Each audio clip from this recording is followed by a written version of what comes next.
So obviously you're going to need some protection for your lungs. So this mask I've got here is a respirator. This was only about £20, so about $30. It's got a carbon filter on the inside as well as dust filters on the outside. The dust filters obviously will filter out all the dust that's being produced by the machines. The carbon filter will filter out any fumes when it comes to filling or staining or lacquering. So if you use an oil-based lacquer.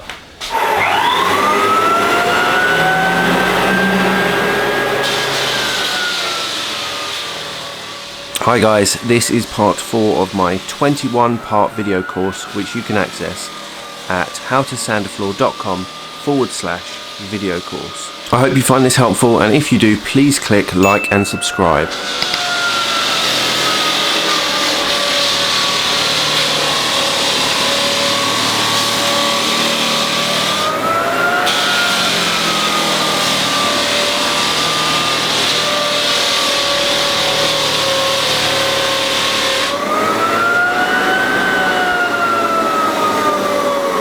So, one of the things I wanted to point out, I mean, for one thing, the floor is so uneven that, I mean, it's just wiggling all over the place here. So I've really set myself up here with this really rough floor. But you've got the general width there of the belt machine, something about there. Now let's assume that it's a flat floor. You want to do one strip like that. Hopefully it'll be clean after that. If not, you do another strip. And then the next strip you do is not that, okay? It's not like you move on one full width of the drum, you move on 50%. So you go along this line, you want the middle of this line to go along the middle of the sanding machine here. So you overlap by 50% each time. And that way you don't miss bits and it produces a flatter, smoother finish. I'm going to move swiftly on to sanding the floor diagonally because this floor needs to be flattened so badly. So hopefully we can get this floor flat with these 24 grits. So I'm going to give that a go now.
As you can see, this is a really rough floor. But what I don't know, hopefully you might have noticed, is that just in the area that I've been sanding, the machine is starting to wobble less. So we're taking off all these peaks here. The reason that board is still dirty is because it's below the surface. Whereas, see, this board next to it is proud, and so is this one. So the sander is taking off the high points and leaving the low point, so it's going to slowly bring the floor down to level with these lower boards. There's one over here that's really low down. It's going to take a while, but this is what I wanted. I wanted to set myself up with a very difficult floor, just to demonstrate that it's possible with these terrible machines, that you can do it. If you're in America and you're near a Home Depot, I did a post about Home Depot and how bad their tools are, but I don't know when it might have changed, but I actually since looked at their website and they've got virtually everything you need to do a perfect job. I mean, they've got professional machines, so you can do a very good job with the machines that you rent from Home Depot. But one of the reasons why I stopped is because I just wanted to explain quickly why I'm going diagonal. A lot of people have heard that you need to go with the grain, and generally speaking that's true. If I was to go with the grain with this 24 grit, it would look a hell of a lot better than going diagonal.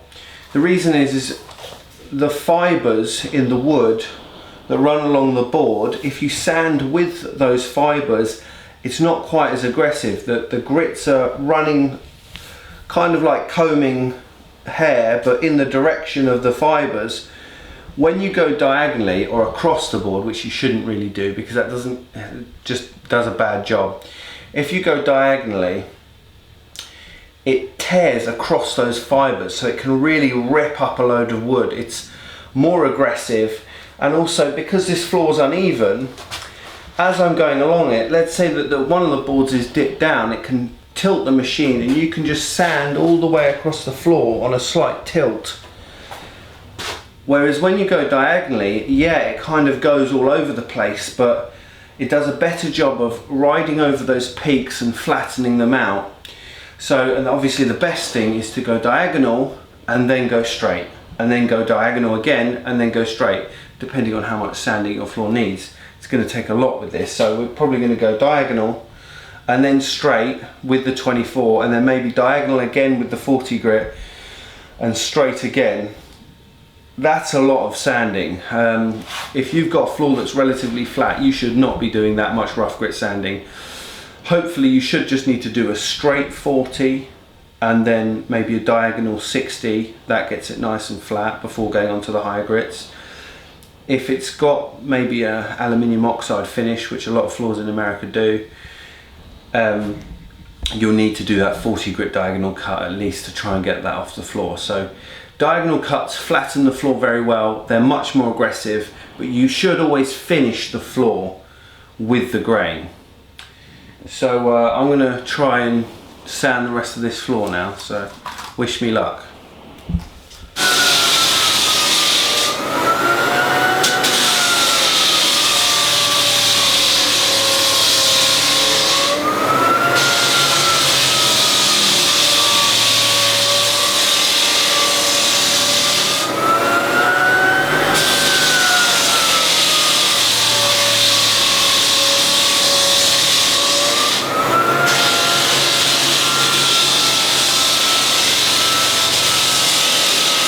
Now you may have noticed that I'm not just doing one pass and another pass and another pass moving across the floor.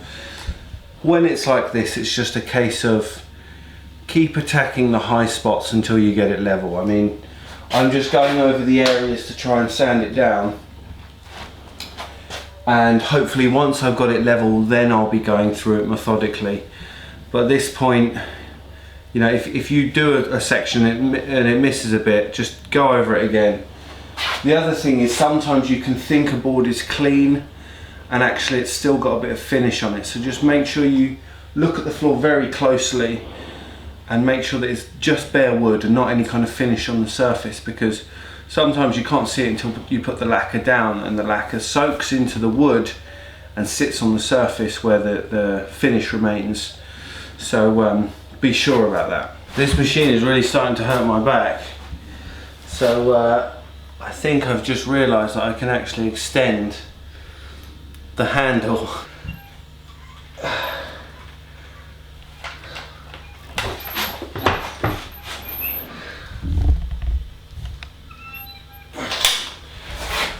hopefully that'll be a little bit easier on my back. The other thing I haven't mentioned, that I don't know if you've noticed, but on my YouTube videos, my sanding machine has a lever that you can just lift up and pull down.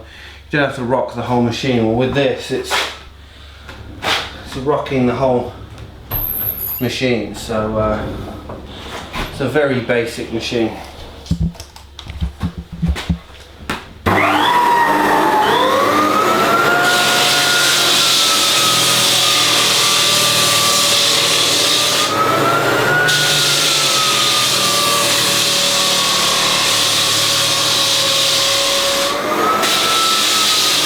So as you can see, it's a lot of the same. So I'm just going over it and over it and over it, trying to get it flat. Again, hopefully you're not going to need to do this. If you've got any kind of normal floor, then you won't need to do this. Instead of just keep recording me doing this, I'm going to give my cameraman's arm a rest and turn the camera off and just keep going over it. But just to give you a brief of what we're looking for, again, we're trying to sand down the peaks. As you can see, more of the floor is starting to look flat, and more, less and less of this old finish is showing. I might, whilst the camera's off, just go straight and then diagonal again and then straight, because it just really helps to level it out and sand it down. And you might have noticed whilst I was sanding there, I was just changing the angle slightly as I was going across it, just to hit it from different angles. When you've got these diagonal scratches going across, it's a lot easier for the straight to come out and take those scratches out. Whereas when you're going diagonal over and over the same scratches, it kind of is not quite as good as if you were to change on every pass, but probably going into it too much there. The main takeaway is that I'm just going to keep going over it. I may not get it completely clean before I then go straight with the 24. So just going straight with the 24 is kind of just to prepare it for the 40 grit, to kind of smooth it out a little bit, so we can then transition into the 40 grit without too many issues.